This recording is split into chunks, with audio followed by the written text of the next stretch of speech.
one hole. Go no, go no. Nice putt. Larry, on the left is your putting stroke before we made any adjustments, and I'm going to compare it to Tiger Woods. Your width of stance looks fine. I like the fact that your elbows are softly tucked into your sides. Um, it does appear on my camera doesn't seem to be quite square, but it does look like you have a little bit different setting uh,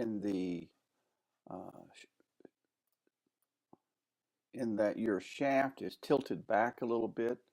Tiger has a slight shaft lean towards the target where the butt end of his putting handle is slightly tilted toward the hole, and you're kind of tilted back a little bit. As a general rule, the pros will have their putter shafts leaning forward a little bit, that their putting shaft will be leaning forward just a little bit. But let's look at the stroke itself now. We'll look at Tiger first. As he takes it back, his backswing goes to about here. As he goes forward,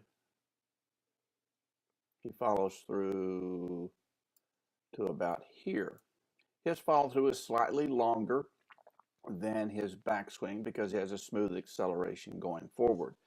The main thing I want to point out here is when he reaches his final finishing position with the stroke, he is still looking down. He did not turn his head and follow the ball as soon as he hit the ball.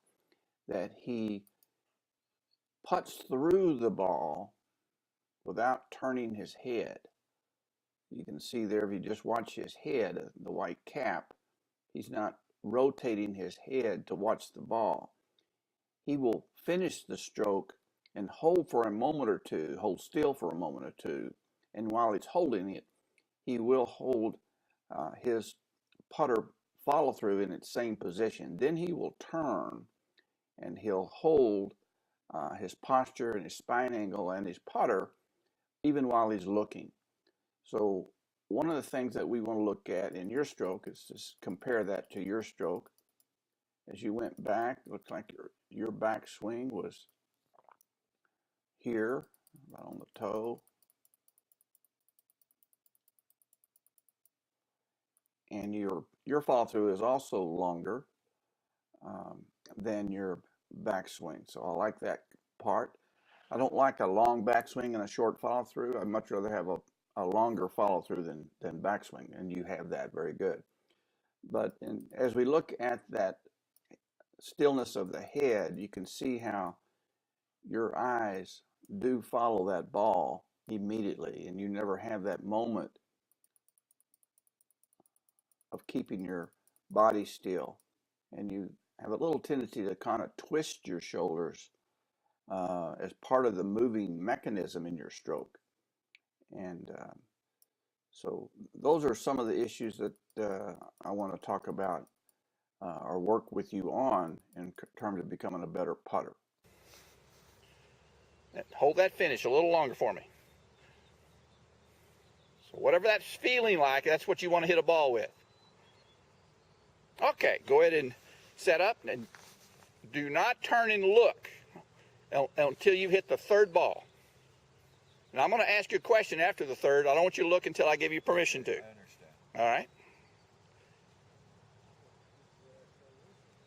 Don't look, feel it, so absorb it, or go to the next ball. Try to copy that same feeling.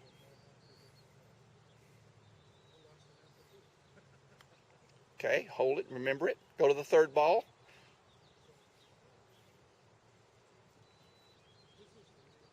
Don't look, I'm going to ask you a question. Of the three, which one went the shortest? Second. That's correct. There's your three balls. The first ball was the longer ball. Did you probably sense that too? You hit your first a little bit stronger.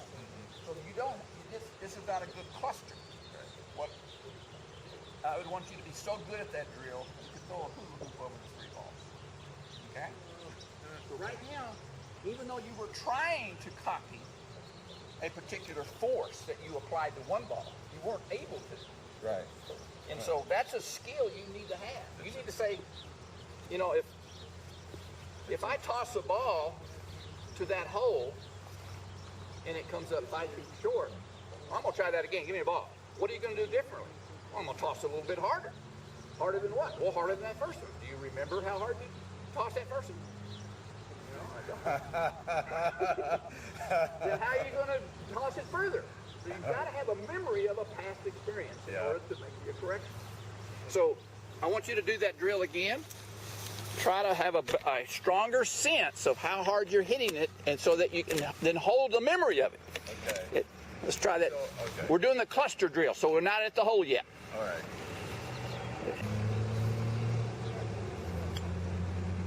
Okay, that's what we want to copy right there.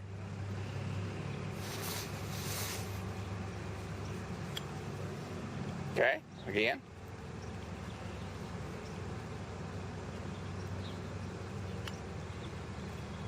Much better. Much better. Okay, very good. Hold that finish so you're swinging the handle past your left hip. There you go, good. So it's a soft back, strong through. Very good. Hit a ball or two with that, just so you can get some sensation of it.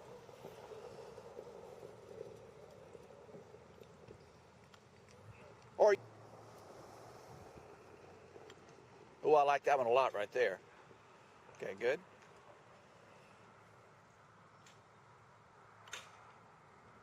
Much better. Now you can look. Okay, good. Putt, hold, and look.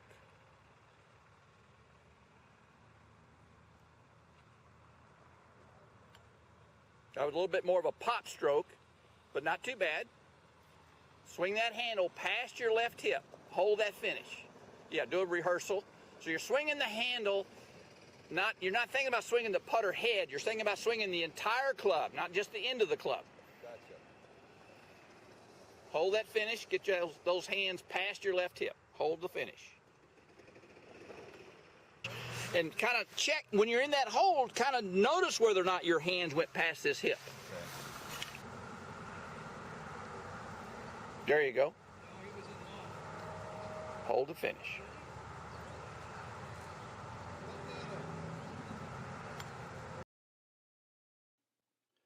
On the left is your old stroke, and on the right is your new stroke. Let's talk about a couple differences. One is in how you're gripping the club.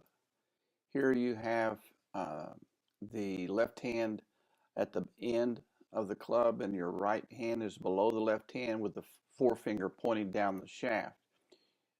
I've changed that to a left hand low grip, and so you're seeing your left hand, the white glove, lower, and that does a lot of positive things for a putting stroke, particularly if you have a wristy stroke. It helps correct that. One of the things it does, it kind of levels the shoulders out. Here, your shoulder line here, and you have a much more level shoulder line. When you go left hand low, it levels your shoulders out, which helps the stroke as well. And let's take a look at the stroke that you had before. You were moving your head and body with the stroke, and now your new stroke, look how stable your body is when you hit through the putt. There's no twisting. Nice controlled stroke. Your eyes are down now, which allows you to focus better on the memory of the force you just used. And so you're going to store this experience in your brain and make better use of that experience in the future. And you'll start learning to develop feel for different distances. You'll recall past experiences better because you're storing the memory of that experience better. So I really encourage you to continue this method of putting, and in 30 days you're going to find that you have become a really good putter. You need to get through this initial phase of newness, but very quickly you're going to get comfortable with this new putting stroke. Left hand low, I want you to keep that for at least 30 days, and then you can evaluate whether or not you want to keep going with that. But I suspect that you will.